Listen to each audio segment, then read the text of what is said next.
Hello दोस्तों, quarter four earning season की शुरुआत हो रही है टीसीएस के रिजल्ट के साथ।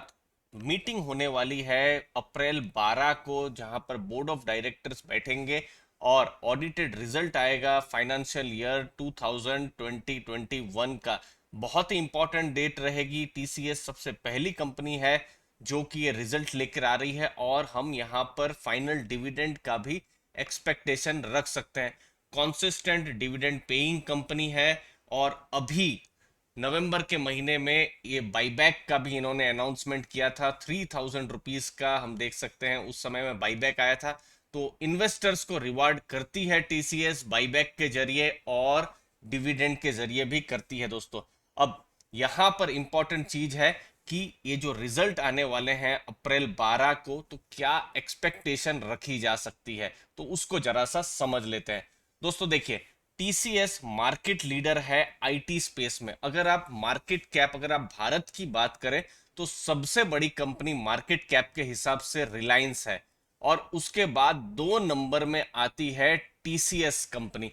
तो बहुत बड़ा नाम है। और इनफैक्ट अगर आप टाटा ग्रुप की भी अगर आप बात करते हैं तो टोटल टाटा ग्रुप की सभी कंपनियों को आप ले लीजिए, टाटा स्टील हो या टाटा मोटर्स हो, टाटा कम्युनिकेशन हो, बहुत सारी उनकी कंपनियां हैं, सबको अगर आप ले लेते हैं तो उसके बाद टीसीएस 70% से ज्यादा का प्रॉफिट टाटा ग्रुप को अगर आता है तो वो टीसीएस से आता है। तो इसीलिए बहुत ही इंपॉर्टेंट कंपनी है टाटा ग्रुप के लिए भी, और आईटी में तो ये लीडर है ही। अब क्या एक्सपेक्टेशन हो सकती है कि ज्यादा से ज्यादा डील जो 300 करोड़ से 700 करोड़ के रेंज में मिले, क्योंकि इससे हमको बहुत कुछ पता चलेगा। देखिए, पेंडेमिक के बाद एक बहुत बड़ा एक शिफ्ट जो हुआ है वो क्या हुआ है कि लोग अब आईटी की तरफ जा रहे हैं, क्लाउड बेस्ड टेक्नोलॉजी की तरफ बहुत ज्यादा झुकाव हो रहा है। तो कितनी ज्यादा डील्स मिली है, कैसी डील्स मिली है, वो सब चीजों का जो डिमांड है हमको वहां पर पता चलेगा।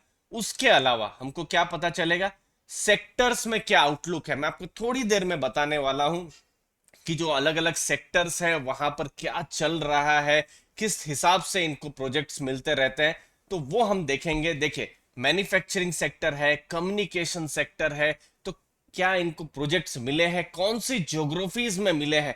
क्वार्टर थ्री के डेटा जस्ट आपको मैं बताने ही वाला हूं। उसके अलावा हायरिंग और एट्रिशन, दोस्तों टीसीएस 4,69,000 से ज्यादा लोगों को एम्प्लॉयमेंट देती है, जो कि एक रिकॉर्ड है। अगर आप भारत में बताएं तो ये प्राइवेट सेक्टर में सबसे ज्यादा अगर नौकरी अगर कोई देता है तो वो टीसीएस है। महिलाओं को 36% से ज्यादा यहाँ पर महिलाएं यहाँ पर जॉब करती है। तो वो एक चीज है कि हायरिंग कैसी रही है दोस्तों। अगर हायरिंग ज्यादा हुई होगी तो इसका मतलब एक और है कि ग्रोथ भी अच्छा यहाँ पर टीसीएस का अगर हम देखें तो हुआ है। तो वो एक चीज हमको मैसेज जाएगा। अब देखिए, ग्रोथ की अगर हम बात करें, अलग अलग जो इंडस्ट्रीज की बात थी, तो देखिए ये क्वार्टर थ्री का डेटा है, ये Q3 में यहां पर लिख देता हूं। अब देखिए, जो मैन्युफैक्चरिंग जो था 7.1% से ग्रो किया था। तो ये क्वार्टर फोर में, मतलब ये जो जनवरी फरवरी मार्च का जो रिजल्ट आने वाला है, कितना ग्रोथ किया है बहुत जरूरी है जानना। फिर है 2% बैंकिंग फाइनेंशियल, तो वहां से भी इनको टीसीएस के प्रोजेक्ट्स मिलते रहते हैं। तो इस क्वार्टर में कैसा उनको रिजल्ट मिला है।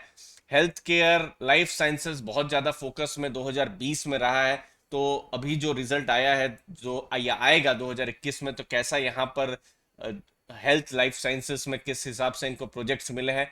कम्युनिकेशन एंड मीडिया, ये भी बहुत ज्यादा ग्रो हुआ है, 5.5% यहाँ पर भी ग्रोथ है। रिटेल 3.1% यहाँ पर ग्रो हुआ है दोस्तों। तो यहां पर कंपनी क्या गाइडेंस देती है। मुझे याद है दोस्तों, 2020 में जब ये पेंडेमिक आया था, यही मार्च अप्रैल, और ये जो रिजल्ट आने वाले थे, तो आईटी कंपनियों ने अपना गाइडेंस भी नहीं दिया था बिल्कुल, क्योंकि इतना ज्यादा अनसर्टनिटी थी कि और पैनिक थी। लेकिन बाद में जैसे जैसे चीजें क्लियर हुई तो बिल्कुल एक तरीके से विनर के रूप में आईटी सेक्टर आया।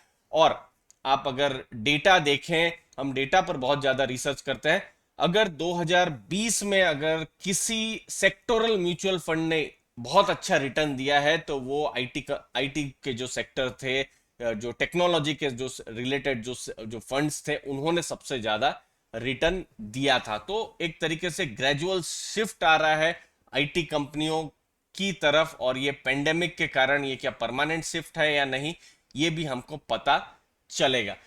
इंडस्ट्री ग्रोथ में दूसरी चीज है जो समझने वाली बात है, वो है ज्योग्राफिकल ग्रोथ। अब ज्योग्राफिकल ग्रोथ में किस हिसाब से यहां पर देख सकते हैं, नॉर्थ अमेरिका में 3.3% का यहां पर ग्रोथ हुआ था क्वार्टर 3 में। भारत में अगर आप देखें तो 18.1% का ग्रोथ हुआ था, मतलब आईटी का अच्छा खासा काम हुआ है।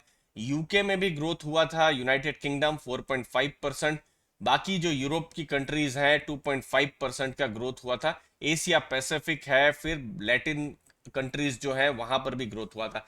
तो क्वार्टर 4 में हमने देखा है थोड़ा सा डिस्ट्रप्शन रहा है, ये वैक्सीन्स भी अब आ गई है, तो किस हिसाब से क्वार्टर 4 में ग्रोथ हुआ है, ये जो अलग अलग जो भी ज्योग्राफीज है वो हमको यहाँ पर जानने को मिलेगा। और मेन यहाँ पर है टीसीएस, चूंकि एक ऑलरेडी एक बेहिमोथ है, एक बहुत बड़ी कंपनी है, लॉन्ग टर्म के जो इन्वेस्टर्स को ऑलरेडी इसने पैसा बना के तो दिया ही है, चाहे वो बाईबैक हो, लेकिन डिविडेंड भी जो है देखिए, आज तो 3,300 में इसका स्टॉक प्राइस है, लेकिन 10-15 साल पहले तो और कम था। तो उन इन्वेस्टर्स के लिए तो डिविडेंड यील्ड ही बहुत ज्यादा हो जाएगी दोस्तों। तो हम यहाँ पर एक डिविडेंड के ऊपर भी एक फ्री ई बुक भी बना रहे हैं दोस्तों, तो वो भी हम आपके साथ कुछ ही दिनों में शेयर कर देंगे। वीडियो अच्छा लगा दोस्तों तो जरूर चैनल को लाइक शेयर सब्सक्राइब कीजिए दोस्तों। धन्यवाद, आपने अपना समय दिया, आपके टाइम के लिए बहुत बहुत धन्यवाद। थैंक यू वेरी मच दोस्तों।